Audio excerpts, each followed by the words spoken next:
Welcome to this episode number 49 here on the Learn Flute podcast, where we learn everything there is to know about learning to play the flute well.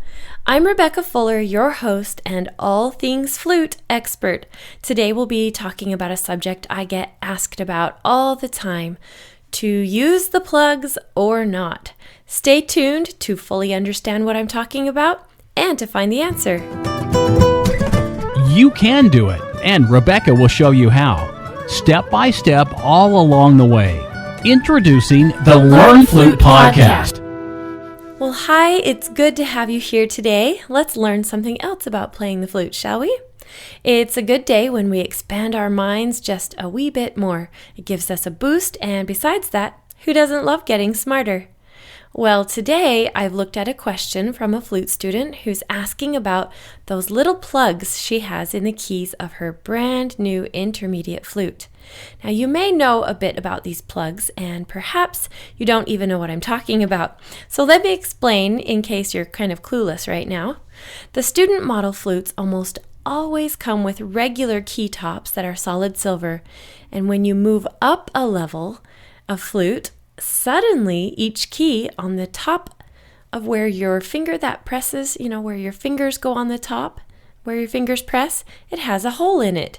Yep, a little hole that's about the size of like the back of a pencil eraser, the pencil end eraser. It's just the right size for the fat pads of your fingertips to fit right in. You're probably now wondering why in the world we would want holes in our keys. Well, I've actually already done an episode where I talk more about these holes and if they're really necessary or not. But today we're going to assume that you have the holes and are wondering if you should keep them plugged up with the little rubber plugs that came with the flute, or if you should pull them out and just learn to play that way. Well, I think these are great questions because I'm not sure how else you would even know the answer unless you had a teacher talk to you about it. So let's pretend you've just arrived at your lesson here in my studio, and let's say your lovely grandma showered a bunch of money on you for your birthday, and you were so excited you purchased yourself a step-up flute, which is the next level, with the fancy holes in the keys. And now you've arrived not knowing what to do with them. Well, here's how our conversation would go. I would say first, "Yay!" And then I would look over your flute to be sure it's in good condition and of high quality so that you know you got your grandma's money worth. And for the record here, not every brand is created equally. If you have any questions about that at all, please ask me, especially if you're one of my premium students. You are entitled to an email from me helping you choose a brand that is going to actually take you somewhere instead of keeping you stuck on a lower level. You can only play as well as your ability, and your instrument will let you. Remember that today. Anyway, after checking over your new flute, we would do an assessment of your finger position.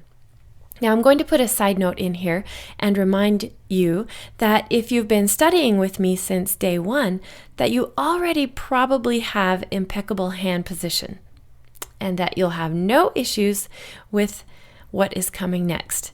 Then I'm going to have you play a D major scale with the plugs all in. Then after that, we'll take the first plug out. Now that's the one that will sit under your second finger of your left hand. It's a common first plug to remove because it's a normal finger that has already learned to be in a happy position. Now I guess I should insert a note right here that lets you know that there's a special way to take out these plugs. Now if you simply push them through the key and out through the barrel of the flute, you are going to be sad. They're actually tapered and will stretch the metal on your flute, which will cause more issues than we even have time to go into right now. So please note that those plugs must be removed from the back, like the underneath of the key, rather than the top. Now you can use a curved paper clip if you don't have any other tool that will do it properly. Just be sure not to touch the pads as you take care of this. It is really, really, really important that you never ever touch those pads.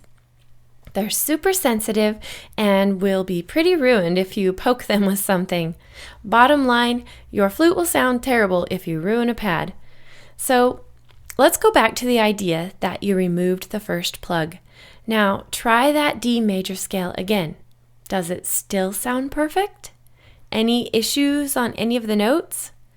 Well, if not, then you're good to go. You can remove the next plug, and so on until you get to the end. Now what we're doing here is testing to see if any of your fingers naturally or unnaturally lay in the wrong position. That will create a leak of air in that key. Now if that happens, then you know that you have an issue. It's okay, just put the plug back in, remembering not to push it in too far, and start practicing daily, thinking and pondering and fixing your finger position. Now let me mention now that it's totally okay to leave those plugs in, even forever if you want. But the idea is that you use these holes to help you create a beautiful, natural hand position so that you maximize what your body can do and learn as far as speed and fluency goes on your flute. Remember that we want a perfectly natural hand position. I show you this many times in the module videos that are geared towards checking your hand position, so check it often. Practice in front of a mirror and it will really help you. You can also have a family member or a friend look at you while you play something that you know well. Are you doing anything funky with your fingers? Is your wrist bent funny? How about your thumbs? Where are your thumbs? Paying attention to these questions will help you make sure that your fingers learn to lay loosely in the proper position on your keys. Now, this so-called proper positioning is what will help your fingers eventually fly. It is fun, and you do want to be part of it. Just trust me. Well, that's probably enough for today. I hope you found value in this episode. I've put out 49 of these now, all full of interesting subjects that you can really learn from and enhance your musical learning experience here at Learn Flute Online. Now, I can't wait to hear what you have to say about the plugs on your flute. Do you have any? Did you used to have them? I guess I should have mentioned that I still play with my last plug in. Now I have my reasons, and maybe we'll get into that another day.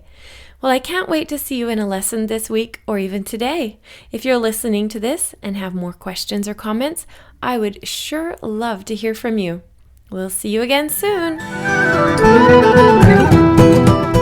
Thanks for listening today. Remember that this is where people of all ages, such as you, can come, learn, and play the musical instrument flute in an easy-to-follow, organized manner, and in the privacy and comfort of your own home, on your own schedule.